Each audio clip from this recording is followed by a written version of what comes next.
Hi friends, இன்றைக்கி நம்ம saree free pleating எப்படி பண்ணுறது, saree எப்படி அயர்ன் பண்ணி ஃபாக்ஸ் ஃபோல்டிங் பண்ணுறது அப்படிங்கிறதான் வீடியோ இன்றைக்கி பார்க்க போகிறோம்.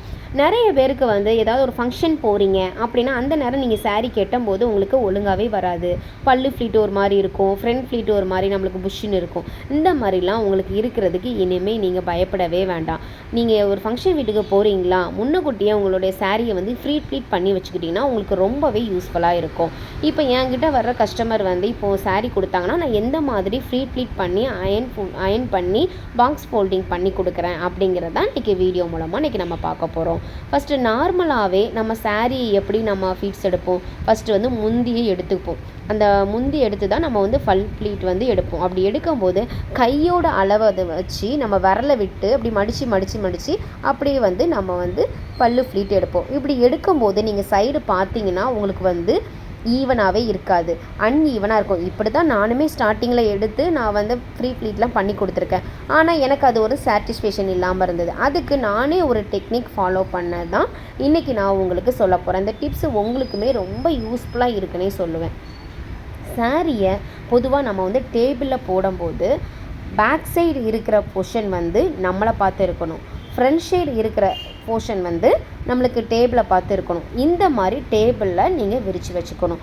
அப்புறம் உங்களுக்கு நிறைய ஃபீட்ஸ் வேணும், ஆனால் சைடு போர்ஷன் நம்மளுக்கு நல்லா இருக்கணும், அசிங்கமாக தெரியக்கூடாது அப்படின்னா இந்த மாதிரி ஃபாலோ பண்ணிக்கோங்க. ஃப்ரண்ட் ப்ளீட் மட்டும் எவ்வளோ வேணுமோ அதை அந்த பார்டரு கனெக்ட் பண்ணி மடித்து வச்சுட்டு நல்லா இழுத்து விட்டிங்கன்னா அது ஒரு லைன் கிடைக்கும்.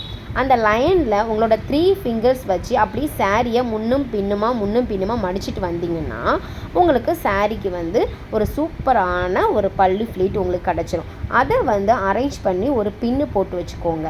பின்னு போட்டுட்டு டேபிளில் ஹார்னரில் ஒரு கிளிப்பு போட்டு நீங்கள் மார்க் பண்ணிவிட்டு கிளிப்பு போட்டு பின் பண்ணி வச்சுட்டு அதை அப்படியே மார்க் பண்ணி உங்களோட ஹைட்டு எவ்வளோ வேணுமோ அதுக்கு தக்கன நீங்கள் ஃப்ளீட் எடுக்கணும். இப்படியே நீங்கள் எடுத்துகிட்டு வரும்போது சூப்பரான ஒரு ஃப்ளீட் கிடைக்கும். அதாவது ஃபஸ்ட்டு நீங்கள் கிளிப் போட்டு எடுத்து வச்சுக்கிடுவீங்க. அதுக்கப்புறம் நம்ம எப்படி எடுக்கிறது அப்படின்னா உங்களுடைய 4 ஃபிங்கர்ஸ் ஹெல்ப்ஃபுல்லாக இருக்கும். என் சாரிக்கு அந்த ஃபீட்ஸ் எடுத்து வச்சுருக்கலாம், அதிலேருந்து அப்படி முன்னும் பின்னுமா நீங்கள் கையை அப்படியே நீங்கள் அடியில் கொடுத்துட்டு வரும்போது உங்களுக்கு சூப்பராக ஒரு நீட்டான ஒரு ஃப்ளீட் கிடச்சிரும். அதுக்கப்புறமா நீங்கள் பல்லு ஃப்ளீட்டை என்ன பண்ணுறீங்க அப்படின்னா நல்லா அயன் பாக்ஸில் நீங்கள் நல்லா அயன் பண்ணணும். அதாவது நிறைய பேருக்கு நீங்கள் அயன் பண்ணும்போது எனக்கு பயமாக இருக்குது, ரொம்ப ஹீட் ஆகிட்டு சாரிக்கு ஏதோ ஆயிரும் அப்படின்னு நீங்கள் பயந்தீங்கன்னா நீங்கள் அயன் பாக்ஸ்லேயே சில்க் அப்படிங்கிற ஒரு ஆப்ஷன் கொடுத்துருப்பாங்க.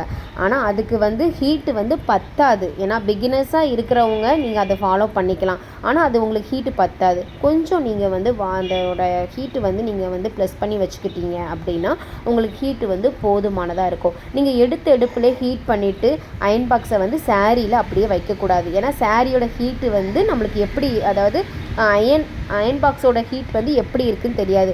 அப்படியே நீங்கள் வச்சிட்டிங்கன்னா சாரி புசுக்குன்னு புசுங்கிரும்.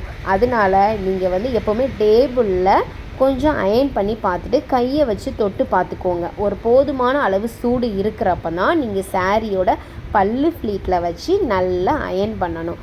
அயன் பண்ணிவிட்டு உங்களோட ஃப்ரண்ட் போர்ஷன், அதாவது நம்ம முன்னாடி போர்ஷன் இருக்குது பாருங்கள், அதுக்கு அந்த ஃப்ளீட்டெல்லாம் தனித்தனியாக லைனாக எடுத்து வச்சுட்டு அதை நல்லா நீட்டாக எடுத்து வச்சுக்கோங்க. இந்த மாதிரி நான் பண்ணுறேன்ல, இது எப்படிங்க நீங்கள் நோட் பண்ணிக்கோங்க. இந்த மாதிரி எடுத்துகிட்டு நீங்கள் அயன் பாக்ஸை வச்சு நல்லா நீங்கள் அயன் பண்ணிங்கன்னா நீட்டாக இருக்கும். இப்போ நீங்கள் சாரீ கெட்டும்போது அப்படியே ஃபிக்ஸடாக நம்ம உடம்போட நம்மளுக்கு அப்படியே ஒட்டுன மாதிரி சூப்பரான ஒரு ஃப்ளீட் உங்களுக்கு கிடச்சிரும். நல்லா அயன் பண்ணியாச்சு. இப்போ ஃப்ரண்ட் ஃப்ளீட் எப்படி எடுக்கணும் அப்படிங்கிறதான் பார்க்க போகிறோம். இப்போ எனக்கு ரெகுலர் கஸ்டமர் அப்படிங்கிறதுனால எனக்கு எப்படி ஃப்ரண்ட் ப்ளீட் அவங்களுக்கு இருக்கும், இடுப்போட சுற்றளவு எப்படி இருக்குங்கிறது எனக்கு தெரியும். இதே உங்களுக்கு கஸ்டமர் புதுசாக கொடுக்குறாங்க அப்படின்னா அவங்களோட ஹைட் என்ன நீங்கள் மெஷர்மெண்ட் எடுத்துக்கணும், இடுப்போட சுற்றளவும் எவ்வளோங்கிறதே நீங்கள் மெஷர்மெண்ட் எடுத்து வச்சுக்கிறது ரொம்பவே நல்லது. இப்போ அவங்களோட இடுப்பு சுற்றளவை எடுத்து எப்படி ஃப்ரண்ட் ப்ளீட் எடுக்கிறது அப்படின்னு பார்த்தீங்கன்னா ஃபஸ்ட்டு இடுப்பு ஒரு சுற்றிக்கோங்க. சுற்றிட்டு அதில் ஒரு 5 ஃபிங்கர்ஸ் கேப் விட்டு ஒரு பின்னு மாட்டிக்கோங்க. எந்த இடத்துல பின்னு மாட்டியிருக்கோமோ அதிலிருந்து இப்போ நீங்கள் மடிக்கும்போது அந்த உள் சுத்து இருக்குது பார்த்தீங்களா, அதில் மடிக்கும்போது அந்த பின்னுக்கும் அந்த உள் சுத்து எதில் முடியுதோ அதில் ஒரு பின்னும் போட்டுட்டு போட்டிங்கன்னா இந்த பின்னுக்கும் எந்த கேப் இருக்கோ அதில் தான் நம்ம வந்து ஃப்ரண்ட் ஃப்ளீட் வந்து எடுக்க போகிறோம். அந்த ஃப்ரண்ட் ஃப்ளீட்டு எடுத்துட்டு நல்லா வந்து ஒரு அலைன்மெண்ட் வந்து பண்ணிக்கணும். மேலேருந்து கீழே வரைக்குமே ஒரு அலைன்மெண்ட் பண்ணி அதில் ஒரு பின்னு போட்டுக்கோங்க. பின்னு போட்டுட்டு இப்போது வந்து எல்லாருமே வந்து பின்னு போட்டு அப்படியே வந்து சொருக மாட்டாங்க. முந்தி தான் நம்ம அப்படிலாம் சொருகிட்டு இருப்போம். இப்போ வந்து என்ன பண்ணணும் அப்படின்னா, அந்த மேலே ஒரு பின்னு போட்டிருக்கோமா, கீழே ஒரு பின்னு போட்டு டேபிளில் அதை கனெக்ட் பண்ணி விரிச்சுக்கணும். விரிச்சிட்டு அது வந்து இப்போது இந்த லைனாக வைக்காங்க. அப்படி லைனாக வைக்கும்போது சூப்பராக இருக்கும். ஃப்ரண்ட் ஃப்ளீட் பார்க்குறதுக்கு ஒரு ஸ்டெப் பை ஸ்டெப்பாக வந்து பார்க்குறதுக்கு ரொம்பவே சூப்பராக இருக்கும். எதுக்காக இந்த மாதிரி வந்து ஃபாலோ பண்ணுறாங்கன்னா, அதுக்கு ஒரு முக்கியமான ஒரு டிப்ஸ் இருக்குங்க. இந்த மாதிரி பண்ணுறதுனால வயிறு இருக்கிறவங்களுக்கு கூட வயிறு தெரிகிறதுக்கு வாய்ப்பு இல்லை. அதனால தான் இந்த மாதிரி டிப்ஸ் ஃபாலோ பண்ணுறாங்க. அது பார்க்குறதுக்கு அழகாக இருக்குங்கிறத விட நீங்கள் அந்த மாதிரி லைனாக எடுத்து நீங்கள் வந்து அதில் அயன் பாக்ஸ் வச்சு நல்லா அயன் பண்ணி விட்டுட்டிங்கன்னா சூப்பரான ஒரு ஃப்ரண்ட் ஃப்ளீட் வந்து கிடச்சிரும். வயிறும் தெரியாது, ஃப்ரண்ட் ஃப்ளீட்டும் நம்மளுக்கு நீட்டாயிரும். அதுக்கப்புறமா நம்ம எப்படி பாக்ஸ் ஃபோல்டிங் பண்ணுறது அப்படிங்கிறத பார்க்க போகிறோம். இப்போ நம்ம என்ன செய்கிறோன்னா, சாரியை வந்து பேக் சைடு வந்து திருப்பி போட்டுக்கோங்க. திருப்பி போட்டுட்டு அந்த முன்னாடி இருக்கும் பார்த்திங்களா, அந்த சொருகிற பகுதி, இடுப்பு சுற்றளவு பகுதி இருக்குது பாருங்கள், அதை வந்து நம்மளுக்கு ஆப்போசிட் சைடு போட்டுக்கோங்க. போட்டுட்டு உங்களுக்கு டவுட்டாக இருக்குது அப்படின்னா, கீழே வந்து அந்த லைன்லாம் தெரியுது அப்படின்னா கொஞ்சம் நீங்கள் சாரியை நீங்கள் எடுத்து பார்த்தீங்கன்னா பேக் சைடில் இருக்கும் நம்ம கரெக்டான பொசிஷனில் போட்டிருக்கோமா அப்படின்னு சொல்லிட்டு. பேக் சைடு எடுத்து போட்டுட்டு அதை அந்த ஃபீட் எடுத்த பார்த்திங்களா, ஃப்ரண்ட் ஃபீட்டு, அந்த ஃப்ளீட்டை வந்து அப்படியே கொஞ்சம் ஆப்போசிட் சைடு அப்படி மடித்து போட்டுருங்க. அந்த ஃப்ரண்ட் சைடு இருக்கிற சாரியை இந்த இடுப்பு சுற்றளவுக்கு எடுத்தோம்ல, அதை வந்து நம்மளுடைய வந்து ஒரு கை, நம்ம வந்து அதை அதாவது சொல்லுவோம்ல, ஒரு கையோட அளவுக்கு அப்படி மார்க் பண்ணிவிட்டு அந்த அளவுக்கு நீங்கள் வந்து மடிக்கணும். அப்படி மடிக்கும்போது நீட்டான ஒரு பாக்ஸ் ஃபோல்டிங் வந்து உங்களுக்கு கிடைக்கும். அந்த பாருங்கள், ஃபஸ்ட்டு வந்து ஒரு அந்த சாரீ எடுத்து முன்னாடி போடுறேன், அடுத்து பேக் சைடு போடுறேன், அப்படி ஃபினிஷ் பண்ணிட்டேன். இப்போ என்ன பண்ணுறேன்னா, மீதம் இருக்கிற பல்லு ஃப்ளீட் இருக்குல்ல, அதை எப்படி நம்ம முன்னாடி கொண்டு போகிறோம் அப்படிங்கிறதான். அதையுமே வந்து இந்த முன்னாடி இருக்கிற சாரியுமே நீங்கள் அதில் வந்து போடணும். அதுக்கு முன்னாடி நீங்கள் வந்து நல்லா அயன் பண்ணிக்கோங்க. அப்போ தான் பாக்ஸ் ஃபோல்டிங் பண்ணும்போது ரொம்பவே நல்லாயிருக்கும். நான் இந்த மாதிரி தான் ஃபாலோ பண்ணுறேன். நீங்களும் இந்த மாதிரி ஃபாலோ பண்ணி பார்த்தீங்கன்னா உங்களுக்கு சாரீ வந்து பாக்ஸ் ஃபோல்டிங் பண்ணுறதும் ஈஸி, சாரீ ஃப்ளீட் பண்ணுறதும் ரொம்ப ஈஸி. அதுக்காக தான் நான் அந்த மாதிரி சொல்லி கொடுக்குறேன். இப்போ என்ன பண்ணுறேன் பார்த்தீங்கன்னா, இந்த ஃப்ரண்ட் சைடு இருக்கிறத அப்படியே என்னோடய ஷோல்டரில் போட்டுட்டேன். நம்ம பல்லு ஃப்ளீட் எடுத்து வச்சோம்ல, ஷோல்டரில் போட்டுட்டு மீதம் இருக்கிற சாரியை அப்படியே நம்ம ஏற்கனவே எடுத்து வச்சுருக்கிறதுல முன்னாடி பின்னாடி அப்படி சொல்லி எடுத்து போட்டுட்டு, நான் ஷோல்டரில் எடுத்து வச்சுருக்கிறத மறுபடியும் ஆப்போசிட் சைடு போட்டு கொஞ்சம் அலைன்மெண்ட் பண்ணுறேன். அலைன்மெண்ட் பண்ணி விடுங்க.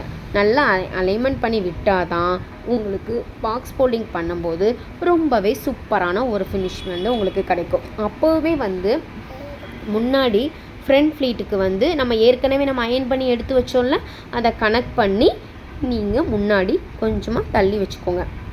அதாவது சென்டர் போர்ஷனில் போடாமல் அந்த சாரியை கொஞ்சம் அப்படியே நகட்டி கொஞ்சம் சைடு கொண்டு போயிருங்க. அப்படி பண்ணும்போது உங்களுக்கு நீட்டான ஒரு பாக்ஸ் ஃபோல்டிங் வந்து உங்களுக்கு கிடைக்கும்.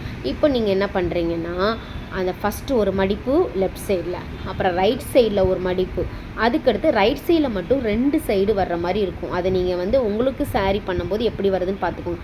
இப்போ மடிச்சுட்டு அப்படியே சாரியை நான் அப்படியே பேக் சைடு திருப்பி போட்டோம்னா எனக்கு சாரியோட இது கிடைக்கும். மீதம் இருக்கிற பல்லு ஃப்ளீட் இருக்குது பாருங்கள், இதை என்ன பண்ணணும்னா அப்படியே மடிக்கணும். மடித்து சாரிக்கு உள்ளே கொண்டு போய் அப்படியே மார்க் பண்ணி விட்டாலும் நல்லா தான் இருக்கும், உள்ளே வச்சு விட்டாலும் நல்லா தான் இருக்கும். அப்படி இல்லையா, அதே இதை நான் மடிச்சுட்டு சாரியோடு சேர்த்து பின் பண்ணி சூப்பரான ஒரு sari free pleat and box folding எப்படி ஈஸியாக ஒரு பிகினர்ஸ் வந்து பண்ணலாங்கிறத சூப்பராக இந்த வீடியோ மூலம் நான் உங்களுக்கு போட்டிருக்கேன். இது ரொம்பவே யூஸ்ஃபுல்லாக இருக்கும்னு நான் நினைக்கிறேன். இந்த வீடியோ பார்த்துருந்தீங்கன்னா உங்களுக்கு பிடிச்சிருந்துச்சுன்னா லைக் அண்ட் கமெண்ட் ஷேர் பண்ணுங்கள். நம்மக்கிட்ட வந்து sari free pleat and box folding வந்து 1 டே கிளாஸ் வந்து அவைலபிளாக இருக்குது. நீங்கள் யார் வேணாலும் காண்டாக்ட் பண்ணிக்கலாம். உங்களுக்கு வேணும்னு நினைக்கிறவங்க, தூத்துக்குடி சைடு இருக்கிறவங்க, எனக்கு ஃப்ரீ ப்ளீட் பண்ணணும், பாக்ஸ் ஃபோல்டிங் பண்ணணும், எனக்கு படிக்கணும், கிளாஸ் இருக்கும், கிளாஸ் எடுப்பீங்களா அப்படின்னா என்ன காண்டாக்ட் பண்ணுங்கள். கண்டிப்பாக உங்களுக்கு நான் கிளாஸ் எடுத்துறேன். தேங்க்யூ.